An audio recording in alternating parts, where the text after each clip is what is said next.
All right. The rise of the movement against mass incarceration. What's up, everyone?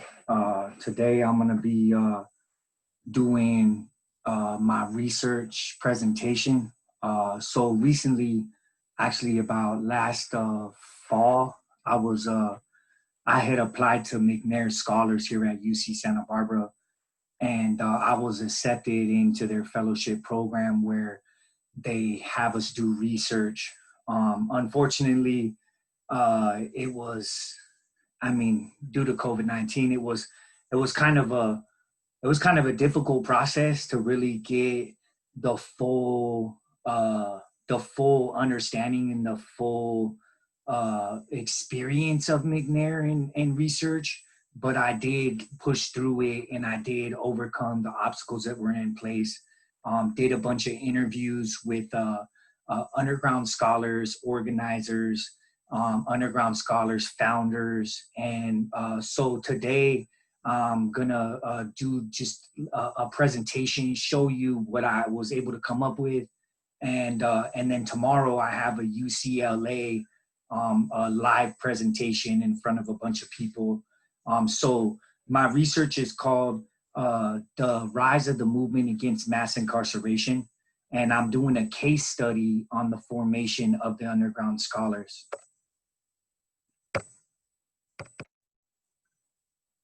So let me get my slides up real quick.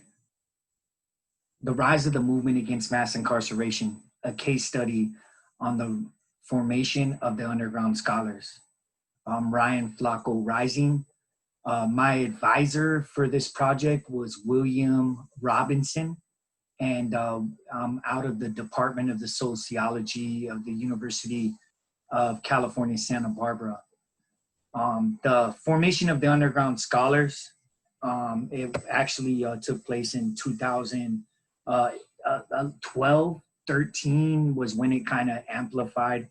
And so Berkeley Underground Scholars, also known as BUS, creates a pathway for formerly incarcerated and system-impacted individuals into higher education. They're building a prison-to-school pipeline through recruitment, retention, and advocacy. Their continued success directly challenges the stigmas associated with the formerly incarcerated population. Berkeley Underground Scholars in the Underground Scholars chapters challenges societal norms concerning incarcerated and formerly incarcerated people, specifically students impacted by issues of mass incarceration, imprisonment, and detainment of any kind. The goal of the Berkeley Underground Scholars is to bridge the popular academic theoretical discourse of mass incarceration with one that is grounded in the lived experiences of UC students and people from surrounding communities. Underground Scholars aims to shift the school to prison pipeline to a prison to school pipeline using higher education as an alternative to incarceration. Underground Scholars provide students with a variety of academic and co-curricular support that are essential to achieving their academic, professional, and personal goals. Committed to current and prospective formerly and directly impacted students, Underground Scholars programs fall into three broad strategies. 1, recruitment, 2, retention, and 3, advocacy and policy. The formation of the Underground Scholars, which was a grassroots effort created by UC Berkeley students who have been directly impacted by the prison industrial complex, including those formerly incarcerated people or with incarcerated family members, which are considered system impacted students. Underground Scholars Initiative was started as a student organization in the spring of 2013 by formerly incarcerated and system impacted students at UC Berkeley. In 2014, Underground Scholars received funding from the University of California, Berkeley through a fee referendum that students voted on. That funding made it possible for Underground Scholars to rent office space at Stiles Hall, hire their first director, transfer coordinator, and 5 formerly incarcerated students to work in their office. In 2016, they partnered with Senator Lonnie Hancock, who led an effort to secure funding from the state to initiate the development of an academic support program to serve formerly incarcerated students in addition to the student organization. Underground Scholars was born out of that effort and are currently working to expand their program to every UC campus. The reentry of formerly incarcerated individuals back to society has widely been investigated by researchers due to this mass incarceration epidemic that has evolved into a pressing issue within the United States. Research has shown that post-secondary education increases employability, which in return opens up opportunities for people to not fall into the economic appeals of committing crime in order to make a living. This has been shown to be true amongst people who have completed a college degree while incarcerated as compared to those who obtain a GED or high school diploma who struggle to find secure employment post-release. And you can see this within this slide. When incarcerated individuals, and I don't really like the language, so I want to point that out. So the inmate language, I have problems with these languages. And actually, the Underground Scholars, if you go to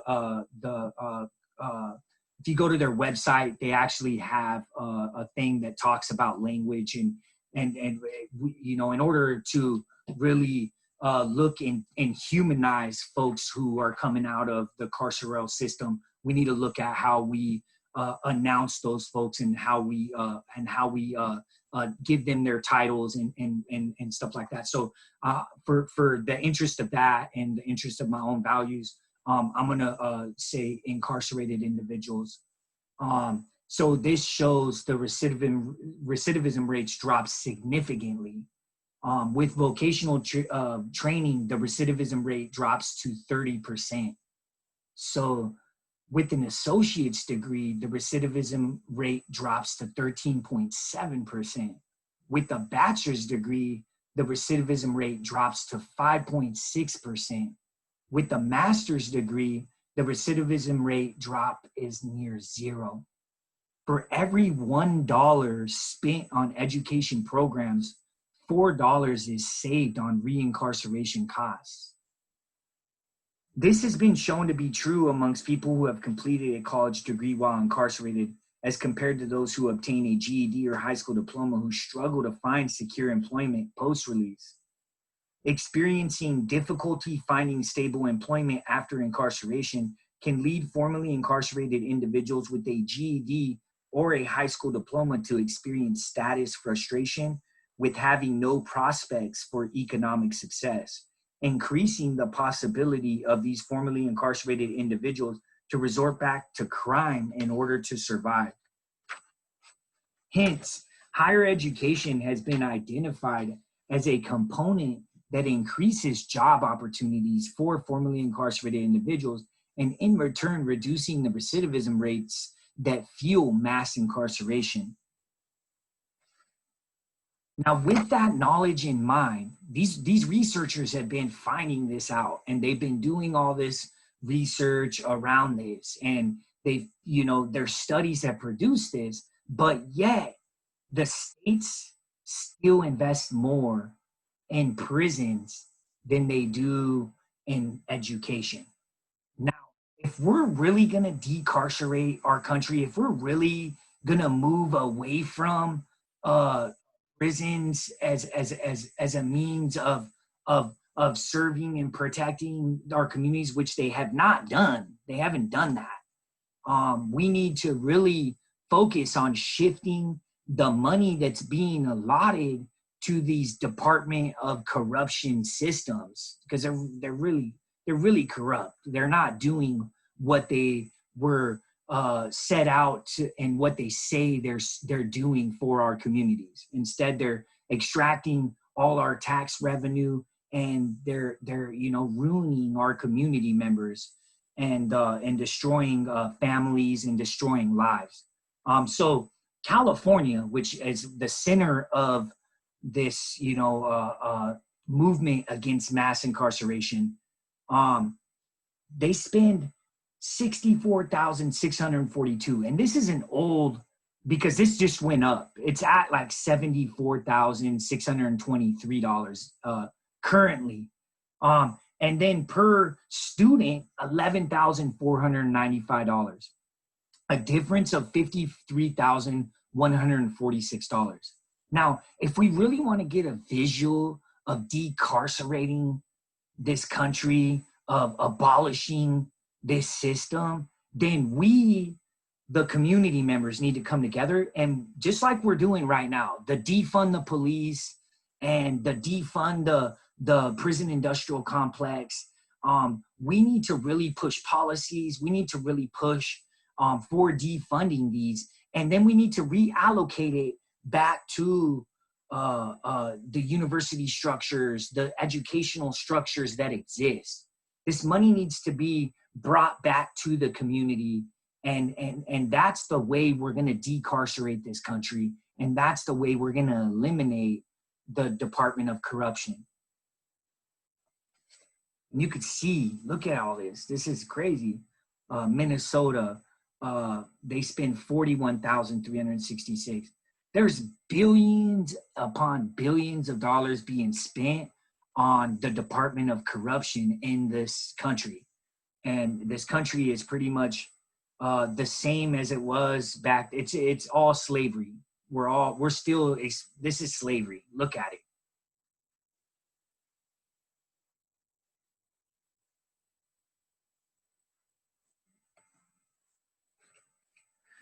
Researchers speak of desistance is the process of abstaining from crime amongst those who previously had engaged in a sustained pattern of offending. So there's all this different research that's being produced, desistance, you got hooks for change, you got identity theory, you have making good. All these different research is being produced. All these different theories are being produced. And so what I'm looking at in my literature review is I'm looking at all this research. And one thing that's lacking that I recognize is there is no pathway for formerly incarcerated to become the credible messengers in this reentry sector that exists here in the United States. We're completely blocked out of being the credible messengers, the directors, the ones who go and deliver the messages to those to not fall into the traps of the prison industrial complex. And that's by design. But you see a lot of the conversation. So I'm inserting myself into these conversations. I don't necessarily agree with a lot of it. Some of it, but I see what they're saying. And so I'm going to kind of give you some of that. Literature review, desistance theories have had a growing influence on probation policy and practice with adult offenders, which is a complete failure. Like probation and parole have done nothing, but these desistance theories have legitimized them as an entity in our communities that are actually, and it has been proven, have created a revolving door. That's the recidivism factory's brain right there, is parole and probation. This concept can be explained with more than one theoretical framework. You got Bushway, Piquero, Brody, Kaufman, Mazzaro, Kazmian. There's a bunch of different researchers that have, put a lot of theoretical framework together around this desistance concept.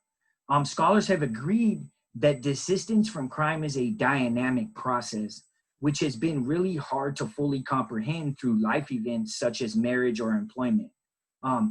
Giordano is one of those who, Giordano Stankovic in Holland in 2003 actually produced a really a deep analysis on that. According to research, participation in higher education is identified as a turning point, instilling a new attitude and routine of activities within formerly incarcerated individuals, which keeps them from returning back to old behaviors that led them to prison. This article that I put together will address how being involved with formerly incarcerated student-led organizations and programs in higher education impacts individuals and helps create a transformation of self that leads to a continuation of these desistance processes that have been identified by these researchers. These formerly incarcerated peer-to-peer program models in higher education may be creating a hook for change and helping formerly incarcerated individuals create a new identity, which leads to a transformation of self and leading them to desist from returning to old behaviors that led them to their dealings with the prison industrial complex. Honeywell 2018 really looks into the transformation of self through higher education amongst formerly incarcerated students. And one thing that Honeywell points to is Maruna's 2001 research, which talked about the wounded healer. The wounded healer who is seeking redemption through making amends with generative roles as counselors. This really stood out to me. This is also perhaps a form of self-therapy that they are doing something worthwhile, but also as a way of reliving their own past. They can somehow make sense of their own journeys. This concept really points out the work of the underground scholars and all formerly incarcerated student-led organizations and programs in higher education who are doing panels, who are doing presentations, and sharing their journey and experiences with the prison industrial complex as a way to heal and uplift their communities at finding alternatives to incarceration. So that's what I took from the literature that I went about. Now, I went out and I studied all types of different things. My question really wasn't focused, and I identified a bunch of different things that I'm going to continue to conversate about in my academic journey and on into getting my PhD.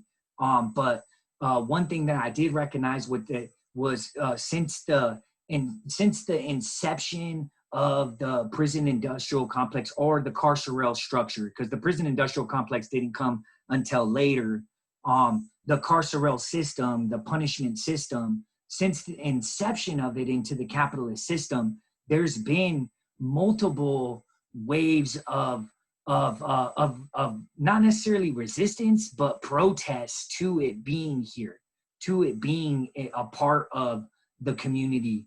And I'm gonna get to that in a few, but I wanted to just highlight that a little bit, because there's been multiple reforms and stages of reforms, and right now I've been able to identify that we're in this third wave of resistance in the movement against mass incarceration.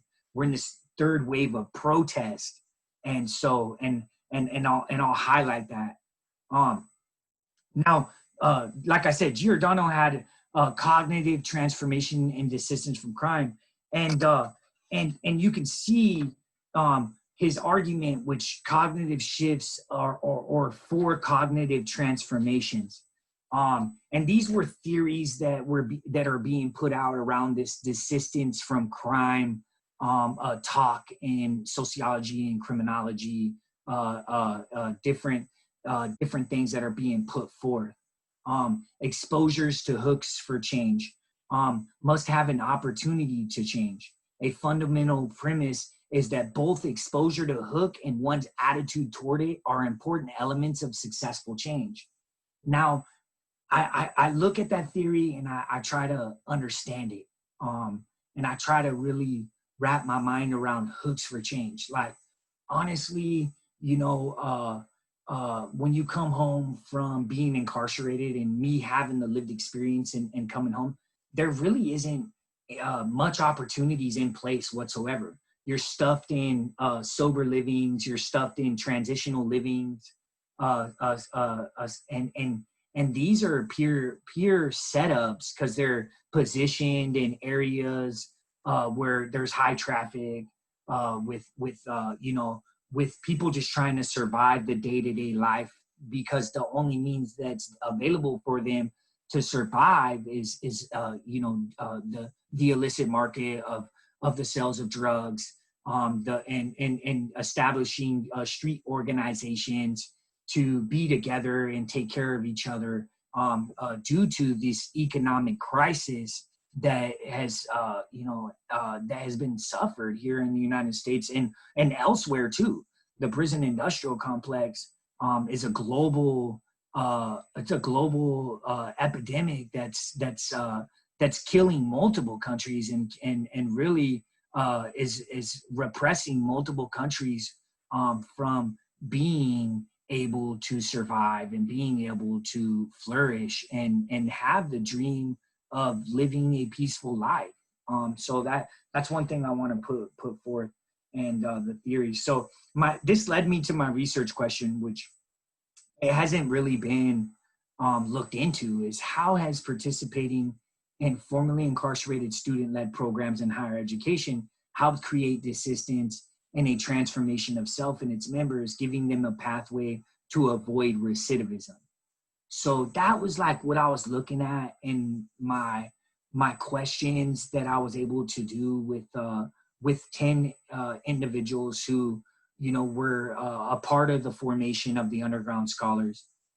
Each individual played a different role in establishing it up at Berkeley, but now the Underground Scholars is expanding across the UCs. But one thing that I noticed was this style of a program has been around since 1967 at San Francisco State University. Project Rebound was created in 1967, a very radical era. San Francisco State University Project Rebound was created by John Irwin. But Project Rebound didn't gain popularity and didn't gain any funding and didn't get advanced across the CSUs until 2016. Why? And I'll get into that more, but 1960, that's almost 50 years that it took, actually 52, about 52 years that it took to expand the Project Rebound program. And so I was like, dang. And then if you can recognize in 2013, that's when the hunger strikes, the California prison hunger strikes took place. And when I looked into that, I was able to see the connection to Attica. Like, we've been fighting for the same exact demands since the prison, the punishment system was created. Like, we've been fighting to rid our communities of it, to get transformative, transformative praxis, and really have been fighting against this system since it's been in place.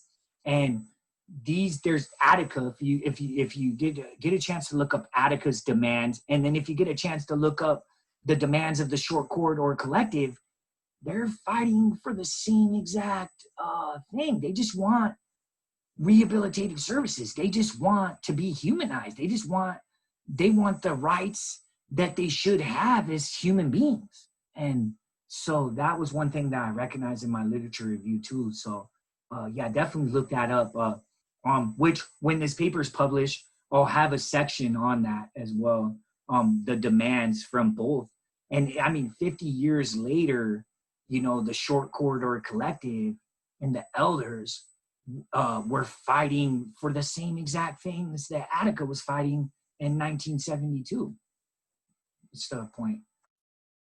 So, there's so many different methods to go about doing this type of research. Qualitative is one, which I centered myself because I really wanted to understand the historical texts that were out there. So I took on a mixed methods theory, mixed methods way of getting to the answers to my question. So I used this approach in a historical text analysis, qualitative interviews, and then I used my lived experience, which in a lot of research, it's lacking. There's not a lot of researchers out there researching this topic of mass incarceration and from a lived experience. They're just researching it from just reading books and getting their credentials in that way, and so they don't really have that lived experience, and that's one thing that's lacking across all of it, honestly. Um, instead of formerly incarcerated and incarcerated individuals being the researchers, they've just became and been locked into being the research subjects. They've been really kind of pushed back from becoming the researchers, and I believe that that's an untapped resource to a lot of answers to these pressing questions that are destroying our communities.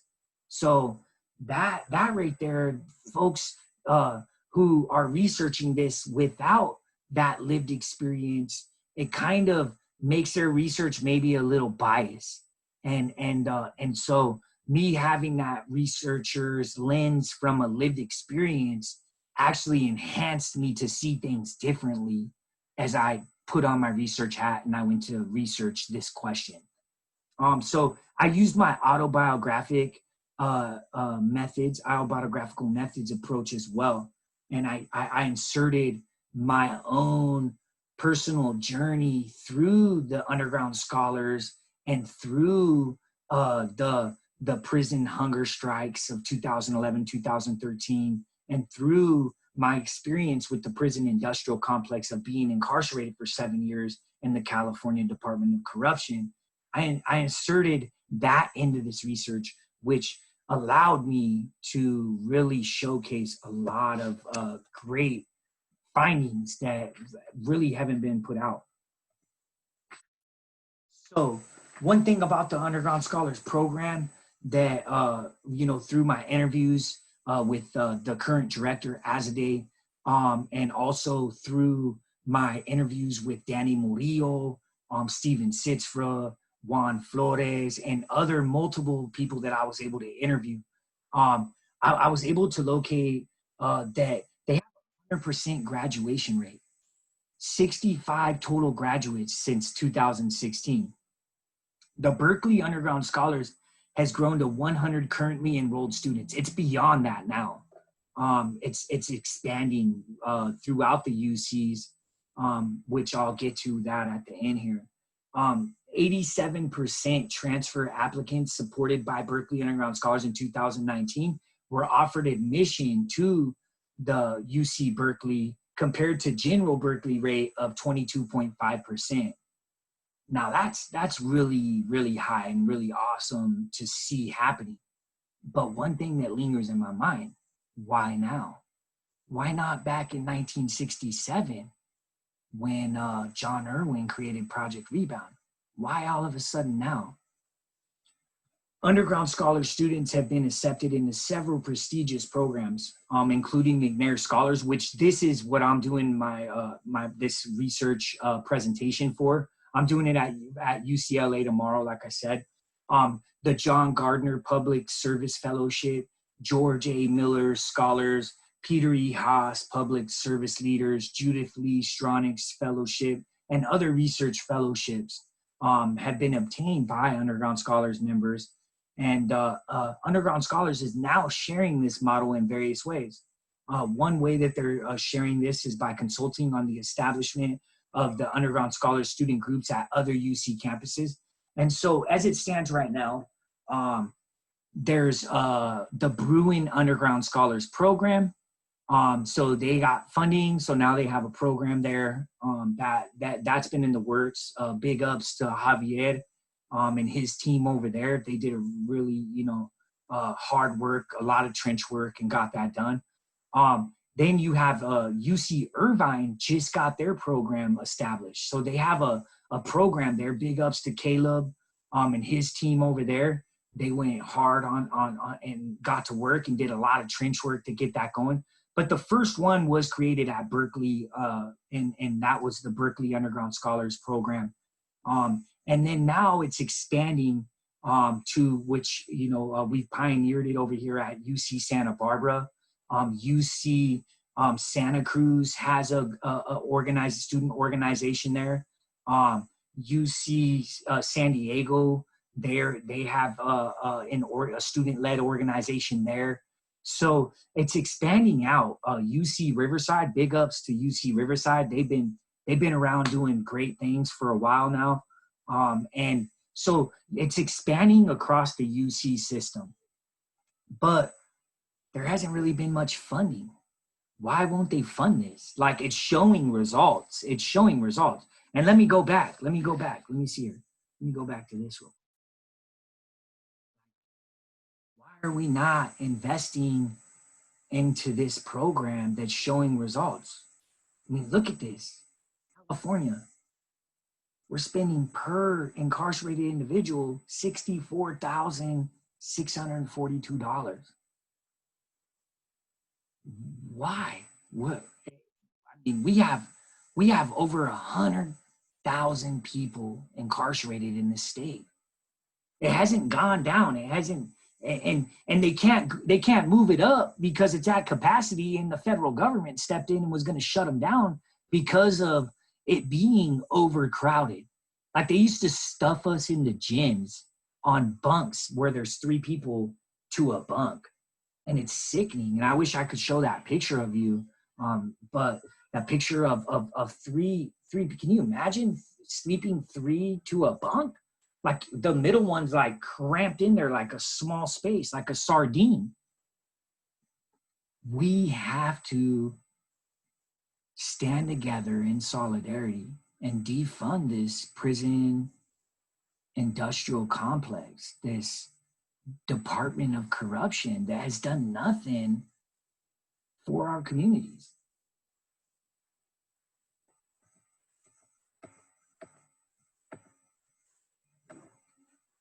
Now I want to highlight the achievements. The achievements of the underground scholars is phenomenal.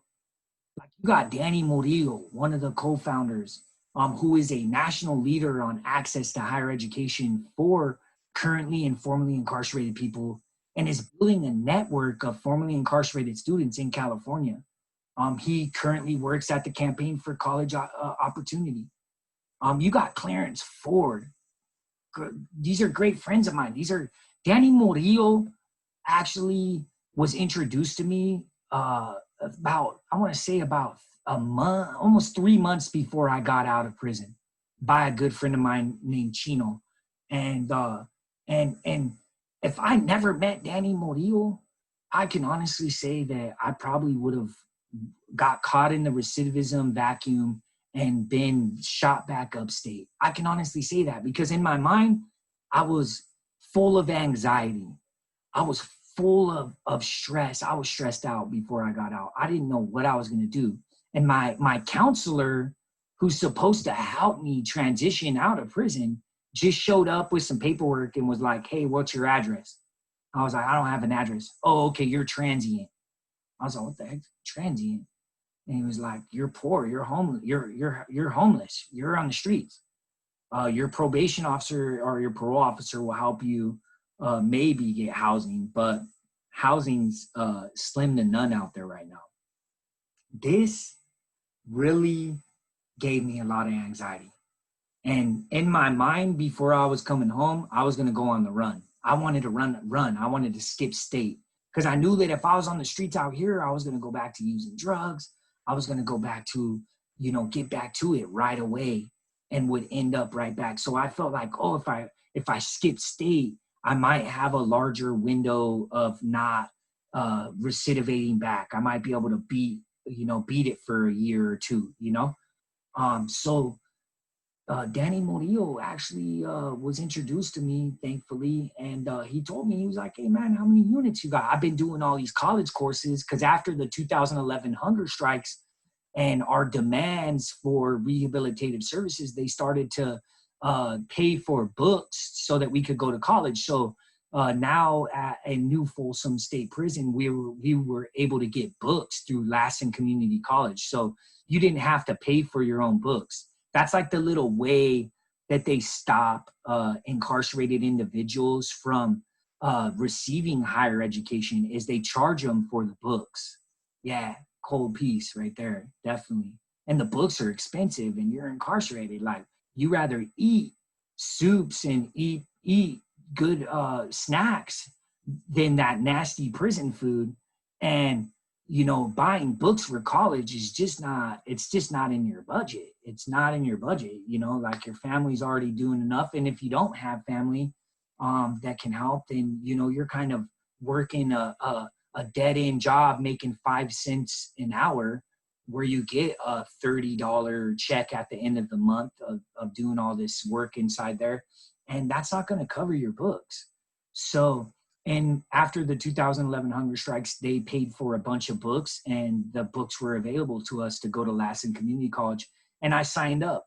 And by the end of my rest of my years, by 2015, I had 47 units towards my associate's degree. And those units, most of them were transferable to the UC. And so Danny Murillo was like, look, I got you. I can help you. I can help you get to Berkeley. So my whole mind, just from that peer support, see, it came from one of my peers, from a formerly incarcerated student who made it to Berkeley. It was one of my peers who simmered my anxiety and made me look at things differently, along with Chino. Chino was like, look, you're not going to go back out there and fuck up, Flaco. Like, you're kidding me. Like, nah, bro. Like, you can't go on the run. Like, you got to go out there and do great things for the community. He turned my activism mind on and radicalized my mindset to a whole different level before I came home. And he was like, you got to go out there and fight for us, Flaco. And so upon my release, I knew what these units meant, and I knew that there was financial aid available for me at the community college. So I knew that I could, have a little bit of a stipend to live off of. I wouldn't have my back against the wall like most formerly incarcerated individuals do when they come home. Our backs against the wall. We can't get work. We don't have no money. They give us barely $200. If you don't have an address, you're homeless. So it's survive by any means necessary again. And that's the recidivism factory that exists here in the state of California. Some of this has changed. Some of what's came up is kind of a front too. It really ain't doing what it's announcing it's doing. And, we still have a lot of work to do in the state of California. And there's just so much work that has to get done. We can't stand by and power struggle and fight over this work. We got to come together as one, and we got to get this work done. There's people that are relying on this work to get done. So Clarence Ford, good friend of mine, he is a policy research associate at the Burns Institute, where he focuses on recent developments in research, legislation, and analyzes data to understand the racial impacts of this justice system decision-making. Daniela Medina and Amina Elster provided expert testimony in policy committee hearings for AB 277 and SB 575 in 2019, postgraduate studies. Law school, Violeta Alvarez, who was one of the first directors of the Underground Scholars Program, is studying law at UC Hastings, doing amazing work. And I actually had the honor of doing an interview with Violeta and just understanding, the processes that she experienced, through higher education, and her journey through her goals within higher education. One thing that was pointed out in her interview, and that was pointed out in another interview from Azadeh, and a lot of their activism mindset was turned on by personal experiences with like family. And Violeta Alvarez shared that in her interview of how the prison, industrial complex and the Department of Corruption here in California, really railroaded her brother, and that was, her experiencing that was a point where she went full on after becoming a lawyer. She did not want any other families to suffer what her and her family have suffered by the corruption of this Department of Corruption system that exists here in California. Caleb Martinez, studying law at UC Irvine, pioneered the program that's now at Irvine. So big ups to Caleb and all the work he's continued to do. And then you could see there's master's program. Steven Sitzfra had an amazing interview with Steven. He really talked deeply about the beginning stages and the formation of the underground scholars. I'm very grateful for his interview. He really helped me understand the different things that it led to, and some of the things that that weren't so positive as well, that I got a clear understanding of, which was perfect. And then you see the PhD program. So this program is showing success. It's showing a transformation of formerly incarcerated individuals who came out, inserted themselves in the college, became activists, became national leaders to end mass incarceration. And so it kind of went in parallel with the desistance pathway. So Underground Scholars is creating a desistance pathway, but this desistance pathway is created by a peer-to-peer program. It's peers, formerly incarcerated, system impacted peers who are helping uplift each other, which has never really been allowed in the Department of Corruption. They don't allow formerly incarcerated individuals to work in that prison plantation structure. They don't allow them to work in the reentry sector. They're once you're formerly incarcerated and you have a background as a criminal background, you're locked out of a lot of places where your voice is needed, and your voice it needs to be there. And that right there is what's allowed mass incarceration to take over our communities and take over these states. These states now depend on crime to exist in order to keep these structures funded. So there really is no serving and protecting. There is nothing like that taking place. Now, in order for them to get their budget money every year, they have to produce crime. Crime has to be alive in our communities. Sit and think on that one for a minute. But look at this as you sit and think on that, because this right here is what it's going to take to achieve abolishing the system. It's us.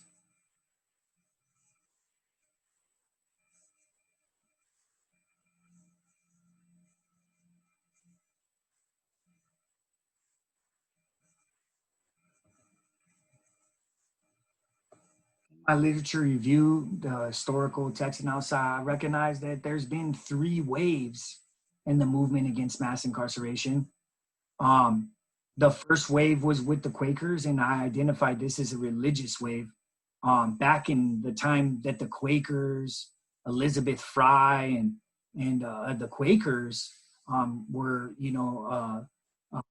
protesting and politically pushing towards, a restorative justice system. They were killing people. They had 40, 50 people stuffed in one cell. Kids, juveniles, women, and men were put together in the same cell. So the Quakers had, good intentions, but a lot of reforms were, monopolized out of their push. And out of their push, the segregated housing units came up. So they believed that folks needed to be in isolation in order to redeem themselves and make amends with God, and that was how they would recover from going back to committing crimes. But one thing that was never really looked at was the socioeconomic makeup that capitalism was really creating. There was folks that weren't working, there was folks that weren't merchants, and there was folks that that were vagrants. And this was kind of when they started to see that they could really capitalize off of and commodify bodies. And that was when the prison industrial complex began to advance. And here in the United States, this was in the United Kingdom. Here in the United States, the prison industrial complex came after the abolishment of slavery. Now, this was just a reform of slavery. They reformed slavery. Instead of picking cotton, they turned it into credit card shopping. And maybe not necessarily credit card shopping right away, but they turned it into shopping. And now you're getting taxed on everything that you go shop for. So you're paying a couple extra cents more on an item. That couple extra cents is going to a prison industrial complex that actually was being protested against by the Quakers again over here in the United States. They were, but it was also used. Their protests and their outlook on the prison industrial complex was used to advance it. And so it's unfortunate that it was advanced. But one thing I want to point out about the Quakers is they're the only religious denomination that's ever announced being abolitionist. In 1983 in Canada, the Quakers announced that they were abolitionists. They were against the prison industrial complex, and they wanted it gone. They wanted to abolish that system. So they are one of the only religious denominations to announce that publicly, that they are centered around abolition. Now the second wave came, and I recognized it to be a very radical wave. So you had first the religious wave, and then you had the radical wave. The radical wave was George Jackson. George Jackson fell victim to a very racist policy, a discriminative policy, where they gave you a year to life, 7 to life. This policy was erected back in the 60s. So if you got a year to life, you would go every single year to the board. And the parole board made a decision if they were going to parole you due to your behavior on the inside. Now, George Jackson, one of the founders of the Black guerrilla family, was very radical. And he really was about liberating the people. There was a liberation movement that came to life during this era. And you had the wars going on and the anti-war movement. And then you had the environmentalist movement that took place around this time as well. So this was a very radical time in the history of the movement against mass incarceration. But you've seen scholars come out of this time. You had scholars like Malcolm X. You had scholars like George Jackson. And George Jackson produced some very amazing literature and very amazing theories to actually, really see he really saw the future if we didn't stand together. And so one of my favorite quotes by George Jackson I threw up on here, and rest in peace, George Jackson was assassinated in 1972, and he was assassinated in Quentin, and by the guards. They wanted him dead. Jonathan Jackson, his brother, actually did a whole courtroom takeover, and the judge and the bailiffs, they were actually killed during that takeover, along with Jonathan Jackson and his and the people that rolled with him on that. That was actually one of those guns was supposedly registered to Angela Davis, and that's what put Angela Davis in prison, and where she fought her case and won her case.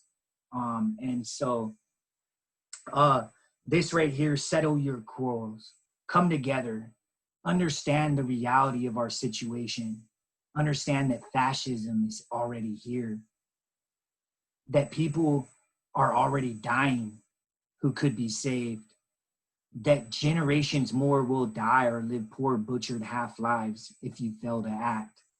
Do what must be done. Discover your humanity and your love and revolution. Pass on the torch. Join us. Give up your life for the people. So there was a revolutionary mindset during this wave that was very radical. And they were willing to sacrifice their lives for the benefit of the community.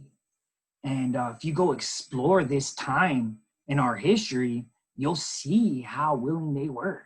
And they were standing up for us and what we're experiencing today. None of this was changed, you know. And one thing that came out of this era, this radical era, was Project Rebound, 1967. John Irwin created Project Rebound. One thing that I've been able to identify in my research is that this new wave of criminologists came to life, and they called themselves convict criminologists. Convict criminology was producing theories.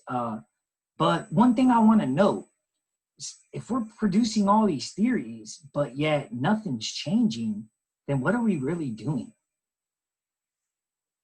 I mean, that's something for discussion, but I mean, we can write all this stuff up all day, but if the system of incarceration, the carceral system continues to advance, then we're just kind of wasting our energy and time, because our research and our writing is not being heard. It's not making any changes for the betterment of our communities. Instead, we're producing all these theories and we're putting all this stuff out, but nothing's really getting done about it. Now, 1982, you know, Reagan, you had the anti-drug laws that came to shape. But one thing I want to talk about before I get there was the Attica uprising that took place after the assassination of George Jackson. This has been dubbed one of the bloodiest days of fighting amongst American people, of folks in America since the Civil War. Attica, they actually went in underneath underneath the governor of that time, Rockefeller, and Rockefeller told them to kill everyone in there. And they went in and they dropped a bunch of tear gas in there, and they started shooting.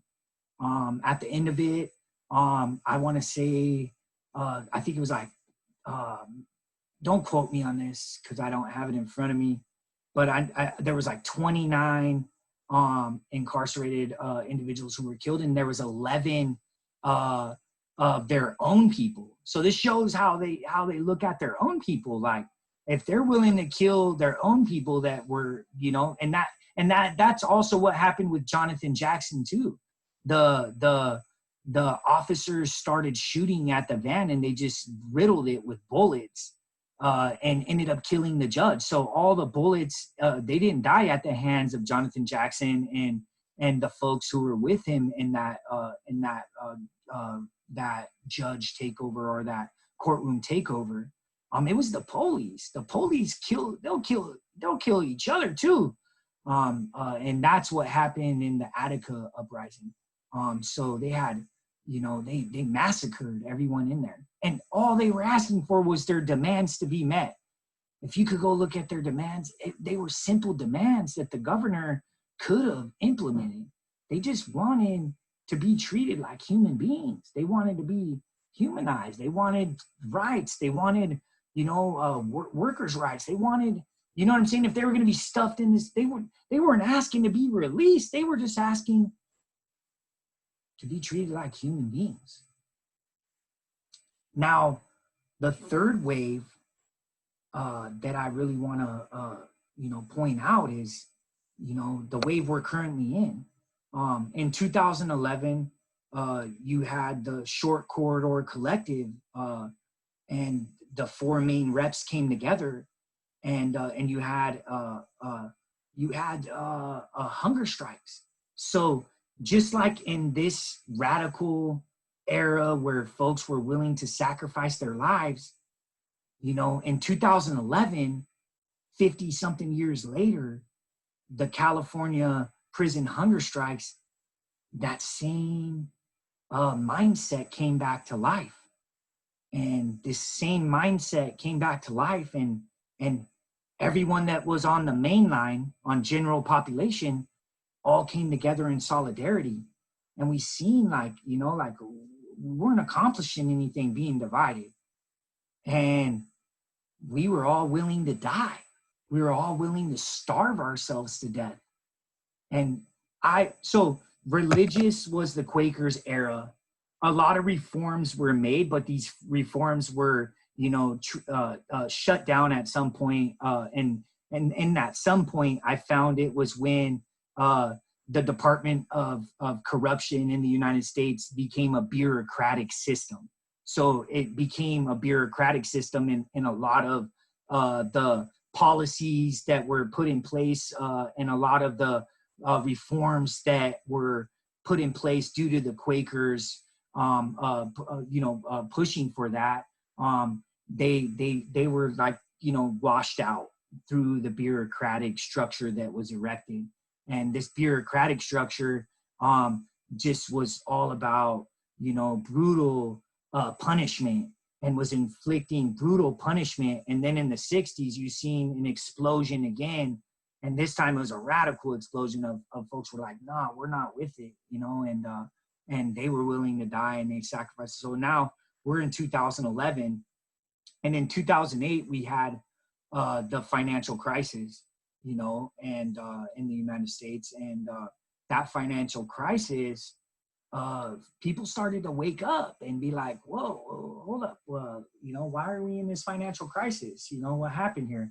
And during that time of 2008 and all the different folks started to focus on the prison industrial complex, which had extracted over $2 trillion in tax revenue and expanded from 1982 to 2008, expanded like a 500% increase in people who were incarcerated, and predominantly these people were from marginalized communities.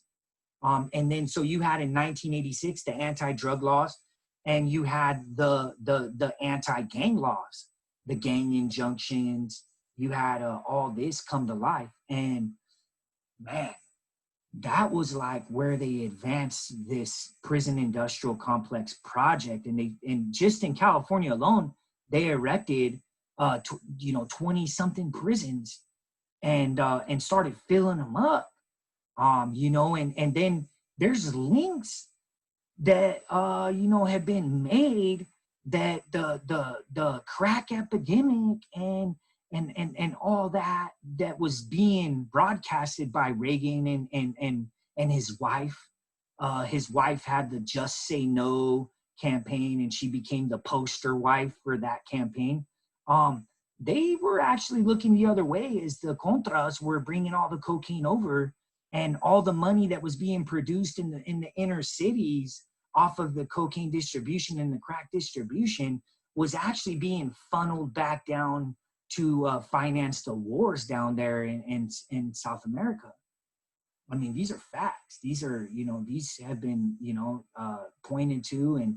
And so, you see, you know, in my eyes, and I'm not trying to be a biased researcher whatsoever, but in my eyes, you see who's really doing the wrong things here. Like we're kind of the pawns in a bigger game. And through my research, I see that. I've seen it, you know. And so back to the third wave. The third wave actually sparked a bunch of reforms. And Asker's lawsuit against the state was actually granted. And 2011, the mass hunger strike that took place then, it didn't go on as long as the 2013 ones, but we did get some programs out of that, and one of those was the college courses. So we got books. Now we were able to get books, some books, and I actually just got a letter from a homie inside who said that they're forcing them to buy books again. So that's the way they kind of block everyone out of getting these college courses, is by forcing them to buy books. So I'm looking at getting some sort of GoFundMe or some sort of funding where we can actually become a resource as underground scholars to purchase books for incarcerated scholars. And that's something that I'm working towards right now. So the four main reps come together, and there's a peace treaty, and not necessarily a peace treaty, but it was the end all hostilities came about, and now we are willing to die together as one in order to get the indeterminate segregated housing unit thrown out, where these men and women were staying inside these segregated housing units for the rest of their lives underneath the Indeterminate Segregated Housing Unit Act, where the institutional gang investigators, IGI, could have this criteria that if you were labeled a gang member, an associate of a prison gang, you could go there for the rest of your life and have to serve out your life sentence in the segregated housing unit. So we were willing to die for them to get out and to get that out of this prison industrial complex here in California, this punishment system. And this is where a lot of changes started to come to life. 2013, 30,000 of us came together, and I was in New Folsom at the time. I was actually in Salinas Valley on the first one, and the guards came in and they took all of our food away from us. They searched our cells and took all of our stuff away from us, and they were like, "You guys are gonna starve. Like, we're gonna really make sure you starve." So all of our food items that were bought from the store were bagged up and put in a storage place. And they were we weren't working, we weren't eating, and so some of us were eating cardboard soups. Like, we were taking cardboard pieces and nibbling them and putting them in hot water, and putting a little chili packet that we had hidden in our mail and putting it in there, and that's how we were surviving. And then in 2013, we went on another hunger strike because 2011, what was said was not met by the Department of Corruption. And since it wasn't met, it came down again.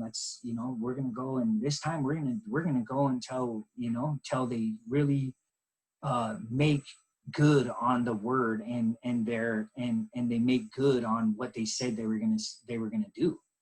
And we went and we starved ourselves in New Folsom for it was like 33 days. 33 days we starved, and they came in right there and took all our food out of our cells. And this was a turning point, and this was where they started to, look at policy now.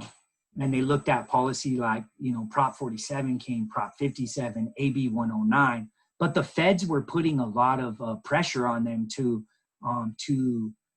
really release, because they were overcrowded. They were, the overcrowding conditions were a health hazard, and we're seeing that health hazard right now underneath COVID-19.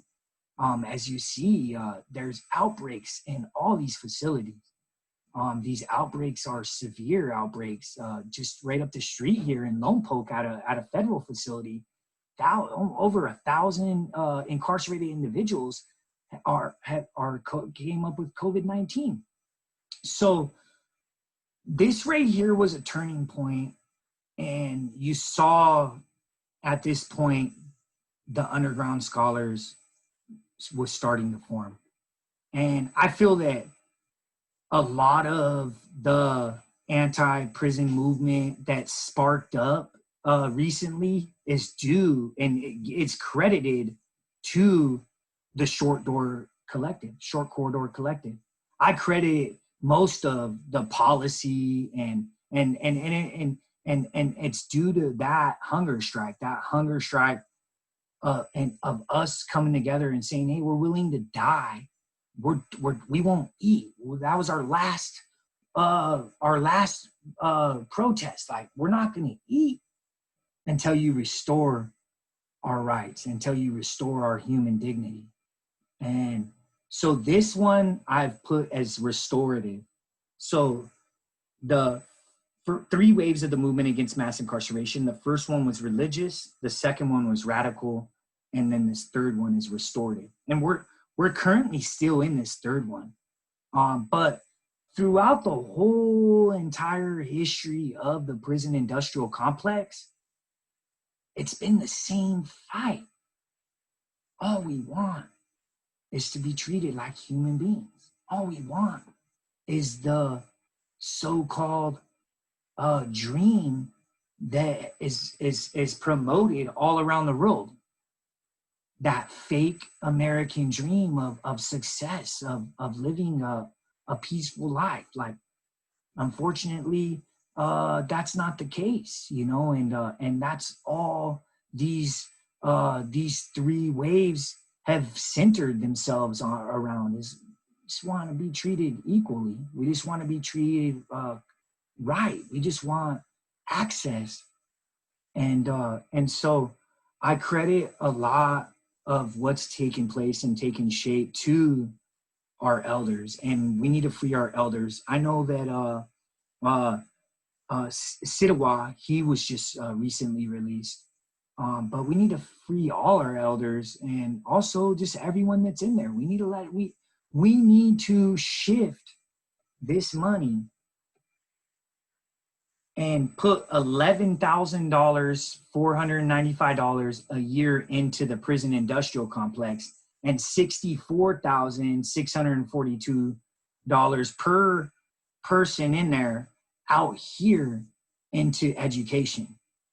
We need to shift that. We need to get that money back to our communities. Once we get this money back to our communities and we don't have this spending no more, we'll be able to dismantle this prison industrial complex, and we'll be able to have a restorative praxis system in place where the community is involved all throughout it, instead of this bureaucratic system of inequality, of racism that exists right now.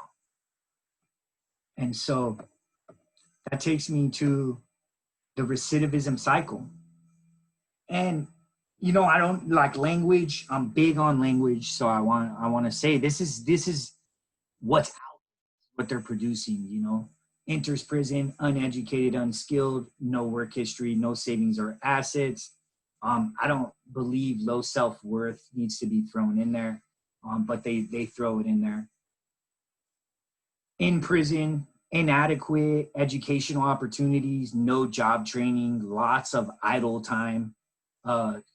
Street school, I wouldn't even say street school, like, you know, it's just people trying to survive. We have to really rid our communities of this language, especially, oh, he was a gang member. One thing I want to point out is this is code language. This code language is used to justify the wrongs that this system does to us. Oh, he was a gang member. Oh, he was a drug addict. Oh, he is a convict. Oh, that's all code language. And this code language is used to justify the wrongs that are being, the state instituted violence that's being put on these marginalized communities, and that's facts. Now they release us angry. I wouldn't say street savvy whatsoever. I believe that you're released and your back's against the wall. So you have in your mind, like, you got to survive by any means necessary. You know, if we're not getting our basic needs met, which is something that I found that college does, it meets your basic needs. It gives you money to eat. It gives you money to take care of yourself, through financial aid. And maybe it's not a sufficient amount, here in California, but you still have a little something for you to take care of yourself. It gives you access to resources, health, all counseling, whatever you may need. It's like a wraparound service setup that is really not tapped into, or not that has not been centered and focused on as a way to help folks reintegrate back into the community. So angry, uneducated and unskilled, true. No work history, no career path or employment plan, no savings or assets. And again, they use that word that, I honestly, you're just low on the socioeconomic makeup of the community, straight up. Like, you're in an underclass situation where you're locked out of mainstream society. And you have to survive. You have to get your basic needs met. You have to get food, and you have to get shelter. And a lot of people are choosing, shelter was a big hustle back in the day. But now a lot of people are just choosing to be houseless, and that's not, no, they're not choosing it. They're being forced to be houseless, and they're being forced into, downtown sectors throughout California where they're sleeping in tents and stuff like that. And that's, another reason that could be happening is through, there's no education or career. You're back out here in the streets, and you have to survive. You have to eat. You have to get shelter, and that's not really given to you throughout your time served in the prison industrial complex. Like, you're locked out. The punishment system locks you out of receiving any of this, and that's the recidivism cycle. Now, I'm just going to open it up for discussion. The Short Corridor Collective made one loud announcement that I totally agree with. I totally see it. No voice has more expertise about the experience and impact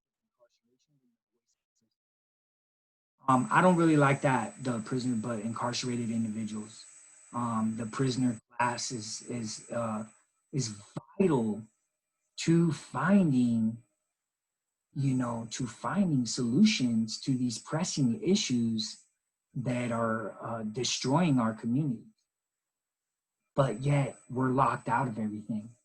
So we need everyone to come together and see that we're valuable, and that our value is going to uplift our communities, and invest in us, and invest in us being a part of the community, instead of outcasting us and pushing us to the side, and not letting us flourish once we come home after serving our debt to society. Now, one thing that was brought up, David Mark Honeywell, in his recent research thesis, was, our prison to college collaborations inadvertently diversifying incarcerated individuals by developing an elite set of learners, which make the universities look good, while other incarcerated and formerly incarcerated individuals cannot get access to education. This right here is huge. Think about that for a second.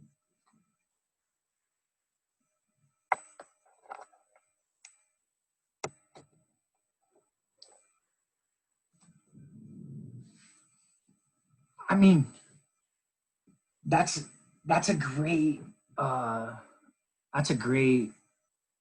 way of looking at it, and in ways they are. You know, I was incarcerated, and there was a point where I couldn't get access to the college program that they had there because it costed so much money in books.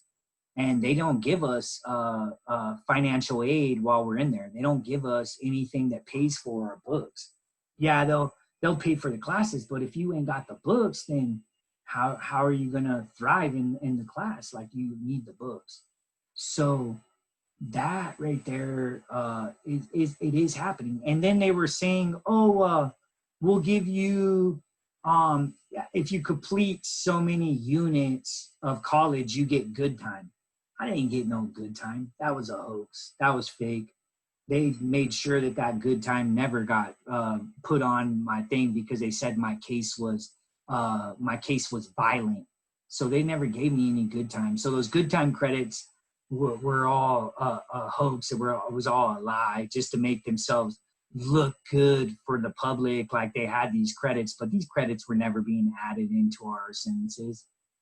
And then I kind of look at my journey and other people's journey through academia right now. And this question, you know, it shows right now as well. You can kind of see that, you know, this mass incarceration topic was sexy. And when I came home in 2015, it was barely coming to life. It wasn't a huge sexy topic yet. It was like right when I came home, it was amplifying, and it was like everyone wanted you at a panel. Everyone wanted to do presentations about this. And so they were, you know, ushering us around, I felt, and now that I reflect back, and like they were, exploiting our face. It was like a tokenism for the universities and the colleges, like to show diversity in ways, you know. And maybe that's not the case, but if that's not the case, then we need more formerly incarcerated folks being groomed and being brought up to the next level and put into the next level, which you're seeing through Underground Scholars Program. That is happening.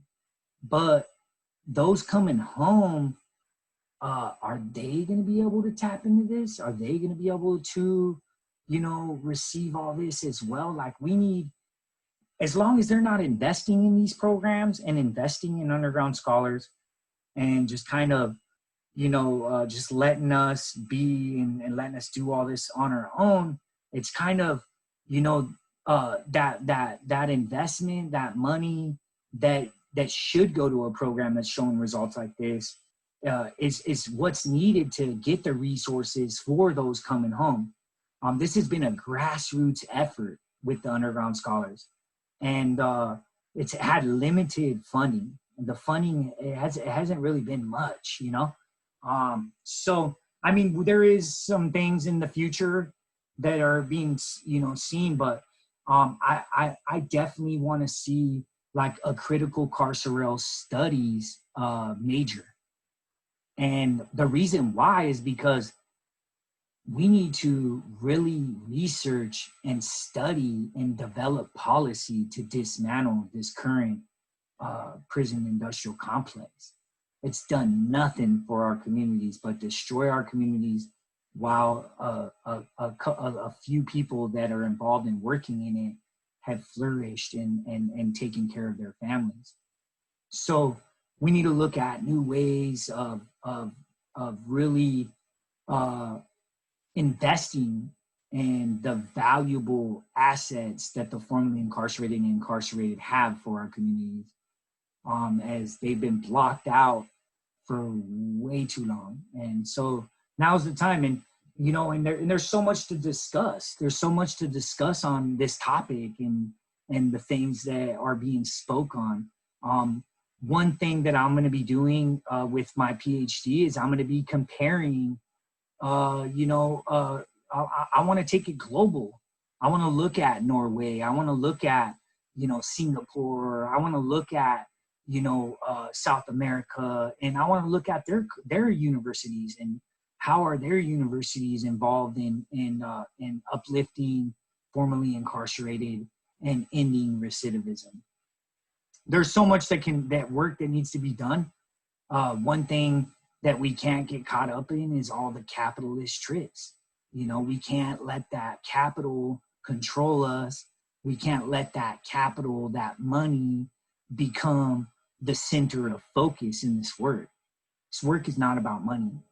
This work is about establishing a community that's about uplifting the community members, not punishing the community members, uplifting them, so that our future grandchildren and our future great-grandchildren and our children today don't have to suffer the disgusting, dehumanizing, corrupt punishment system that exists now.